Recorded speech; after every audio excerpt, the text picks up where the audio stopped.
The current owner of Antwerp Mansion, Evie, and her partner Andy, always referred to as Evie and Andy Mansion, but originally called Barnfield, suggests that Antwerp House was built by the Victoria Part Company, meaning that it was built prior to 1840, although others suggest that it was built in 1842, a time when theoretically no homes were being built. Originally two private homes, it was converted into a single one, supposedly by a family with regal Portuguese connection, where the name Antwerp comes from. From what I can tell, it belonged to the Pinto Leites, a noble family originally from Porto. It then became the Belgium Consulate. In 1922, the building was bought by the Rusholme Conservative Club and extended with a ballroom and snooker hall. Supposedly Winston Churchill paid a visit while MP for Oldham, despite being a Liberal at the time.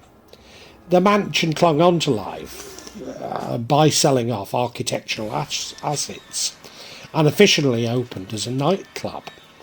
Antwerp House was renamed Antwerp Mansion in 2009 and converted into a rave venue by Andy and Evie Mansion. Guest performers included Miss Dynamite, So Solid Crew, Goldie and Craig Charles.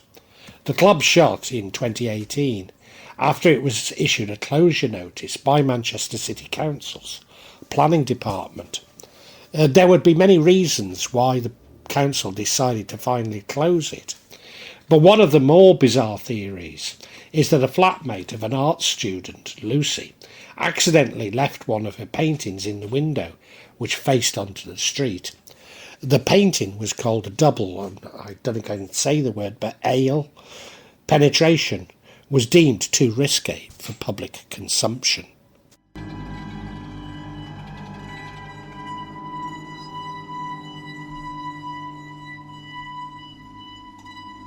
Members of the club allegedly used to report seeing a person or shadow walking the length of the house from the blue room to the ballroom.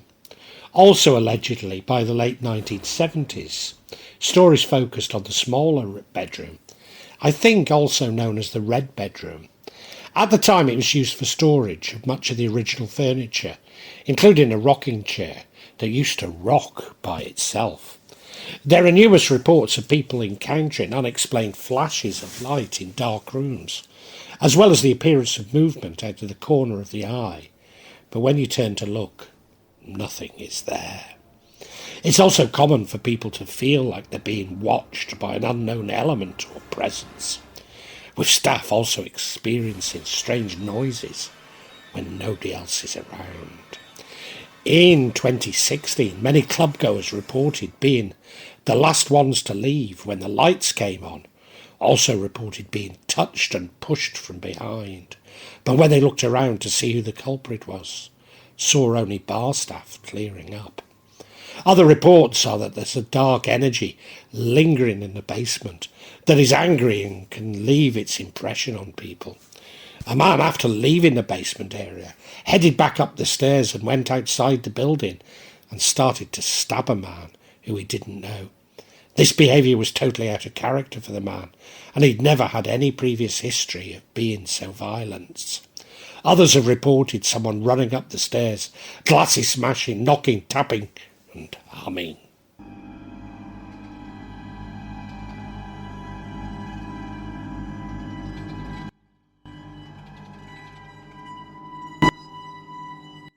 Ghost hunters have picked up on numerous ghosts from the original family, especially children often around the stairs, and especially a young girl.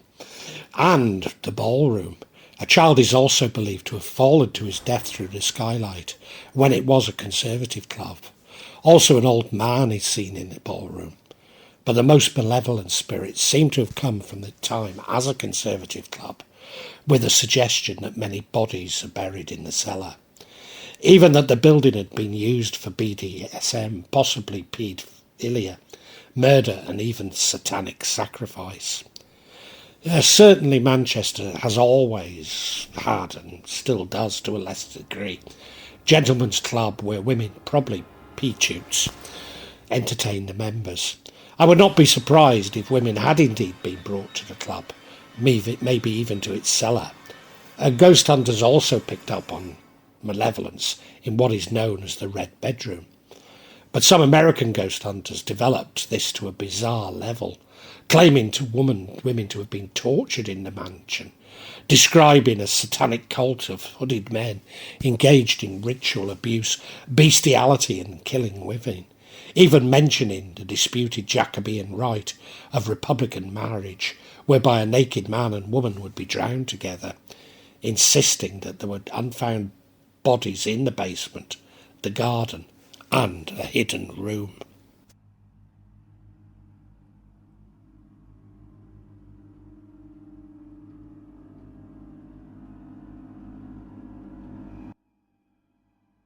I know Antwerp Mansion well, having lived for 30 years 2 streets away from it. Indeed, I remember it as the Conservative Club, which I'm sure was still functioning when I first moved to Manchester. Later, my son would attend the raves. I have to say I'm very dubious about the stories of its hauntings. Although, as ever, I'm not suggesting that there are no ghosts in the building, simply not the ones ghost hunters have identified. So what do I know? Well, as I say, I do recall it being a Conservative club. I'm not sure if it was used for illegal raves prior to Andy and Evie taking over. But certainly in the areas, squatters did take over old buildings and hold illegal raves in them, and one nearly opposite where I lived. Antwerp Mansion was just the sort of building they took over, but then there were so many potential sites. The history of Antwerp Mansion is inextricably bound up in the history of the area, where it lies, Victoria Park. In 1836, a unique enterprise was undertaken by Richard Lane and Partners, architects. This was to establish a residential area to the east of Wilmslow Road, an estate of substantial houses in spacious grounds, where prosperous business and professional families could live. On July the 31st, 1837, a formal opening took place, and this was a grand affair. From the beginning, construction within the park was tied to an agreement that no dwelling would be constructed with a rental value under £50. It was important to those who moved into the park to protect their investment by ensuring the property values were not diminished by allowing free access to the park or allowing the construction of inferior homes. The early years of the Victoria Park Company were of mixed fortune. The original plans to develop land in slightly different area did not complete fruition, largely due to the fraud which led to the Foss versus Harbottle case. A cul-de-sac of villas was built opposite Whitworth Park, but these were later demolished for the construction of the Royal Infirmary. The fraud, or rather lack of, a complex connected series of frauds, related to the original development along Moss Lane East. Drainage techniques of the time were insufficient to support the developers' ambitions, and the large tranche of land they owned was not built on for several decades later. Some of the original villas remain in the southern side of Moss Lane East, between Wilmslow Road and Monton Street. A tontine ownership structure was in place, and I suspect at least some of the fraud was related to this complex ownership structure. When the company actually did was arrange for the purchase of the land of the park, even though it did not, in the long run, actually pay for it. The total area was over 708,667 square yards, or about 146 acres. The largest sellers were Leicester's, 236,827 yards, Adshed, 1,117,231 yards, and Alderson, 47,366 yards.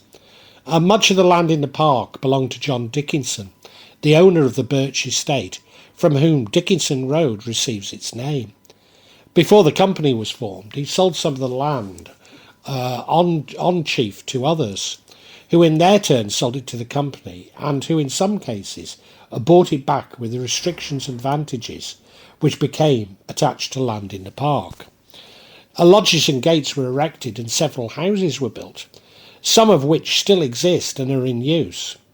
The early houses were built according to the purchaser's specification and agreed price, and I believe this includes Antwerp Mansion. In December 1839, however, the enterprise was found to be impractical, for trade was bad and the company ceased to exist. It did not seem to have been formally wound up, it just faded away after disposing of its property on the best terms it could. This meant that in most cases it reconveyed to the original owners the land which it still held and had not been able to sell. This reconveyance, with the stipulation that the company was exonerated from its engagement and arrears of chief rents, appears in the deeds of some of the park's older buildings.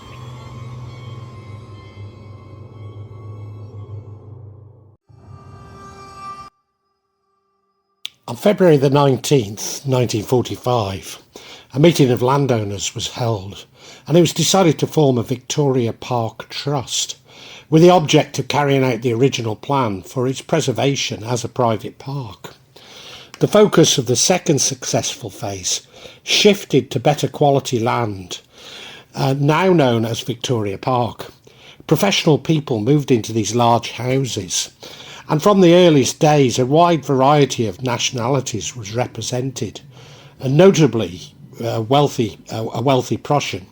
Around a third of the residents were at one stage German, and Chinese merchant community. It had its own toll gates, wall, and own police, the remit being a day and night police to be authorised to take away any trespassers or persons refusing to leave the park upon being challenged to do so, to prevent the entrance of any carriage or carts improperly seeking to pass through the gates. Owing to the somewhat anonymous position of the park in regard to the city, the police frequently hesitated to act in cases affecting the area. Certainly during the 1830s, Rusholme had not been incorporated into the city anyway. It was even stated that one could commit any crime except murder within its precincts.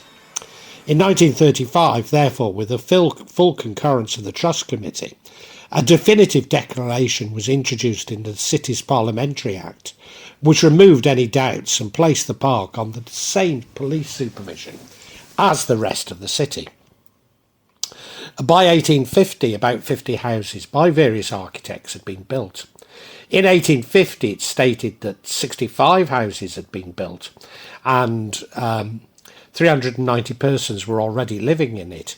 In 1899, the houses numbered 128, and by the 1930s, there were 738 houses, with approximately 3,000 residents. Some villas and the sedate atmosphere of the area began to change at the beginning of the 20th century. After a long period of social disintegration, which began as early as the 1920s, the area has become more established and is now made up of a mixture of university residents and rented and private accommodation. It formerly housed the Chinese Consulate, where I got my Chinese visa from to visit China, and now houses Manchester Central Mosque, where I have not felt welcomed. In March 1972, Manchester City Council designated a conservation area in Victoria Park. Former residents included Ford Madox Brown, the artist, Richard Cobden, the political activist, Elizabeth Gaskell, the novelist, Winston Graham, the novelist, George Hadfield, politician, Charles Halley, magician, Sir Alfred Hopkin, academic, Gerald Bernard Kaufman, the politician, Sir Henry Roscoe, the politician, Emmeline Pankhurst, the suffragette, Richard Pankhurst, the politician, Genesis P. Orridge, the performance artist and occultist, Edward Solomons, the architect, and Sir Arthur Chaucer, the physicist.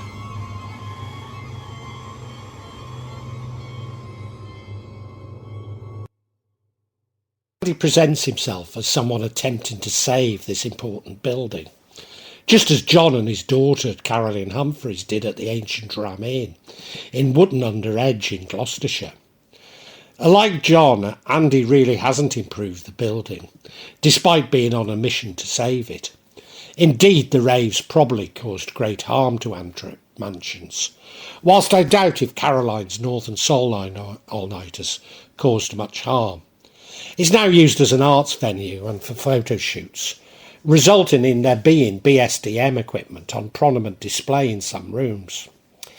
I understand that the old Conservative Club licence is still valid and it can be used for dancing until 11 o'clock at night by members. But like John and Caroline, Andy has hit on a lucrative market, hiring out the venue to ghost hunters, many of whose investigations appear on this platform. Like the ancient Ram Inn, more than a statistically probable number coming from the Black Country. In common with the ancient Ram Inn, there is little evidence of a reputation for haunting prior to being rented out to ghost hunters. Again, I don't wish to imply that it isn't haunted, simply that the current hauntings have a strong commercial prerogative. And many of the observations are based on the electronic equipment favoured by ghost hunters. But it has to be said that it's close to the centre of Manchester, with the potential for major electronic interference, including numerous taxi offices. Furthermore, with Antwerp Mansions being a constant state of repair, there are always electrical connections which could be causing this interference. Andy is keen to present himself as somewhat agnostic about the hauntings, although does claim some experiences that were certainly benevolent. Like John at the ancient Ram Inn, he's an entertaining and warm personality and certainly comes across as somewhat credible. He goes out of his way to create the impression that he is not influencing the ghost hunters, despite blatantly directing them. Unlike John, I cannot accuse Andy of inventing satanic rituals and hauntings as a result of his fundamentalist Christianity. But he does seem to be influenced by popular sea theories, in particular the popularly held belief that the elite are engaged in Satanism, paedophilia, and ritual sacrifice. In particular, Andy makes a big play on Victoria Park not being a part of Manchester City policing, and suggesting that there was something dubious about its trading residents. Despite them being recorded as cotton traders, wealthy, yes, but not as wealthy as he suggests. He implies that the Pinto Leites were engaged in the slave trade, and certainly the Portuguese were even more active in the trade than the British. But by the time the house was built, the trade had been abolished, although some illegal shipments continued to Brazil. And nevertheless, this could have been one of the sources of the family's wealth. And Joachim Pinto Leites, whom lived in the mansion, also had offices in Liverpool, although records suggest that he was engaged in exporting textiles. But involvement in the slave trade is not evidence of Satanism, nor ritual abuse, however disagreeable we may find it today. Of course, such theories may have some validity to them, but do they explain the apparent hauntings at a formal Conservative club in Manchester? Is it credible that members dressed in hoods and ritually killed women? Or are the ghost hunters simply confused with tombolas and beetle drives? These appear to have influenced some of the ghost hunters, including a group from the US who channeled a British ghost who sounded identical to Bert, the chimney sweep in Mary Poppins, played by Dick Van Dyke.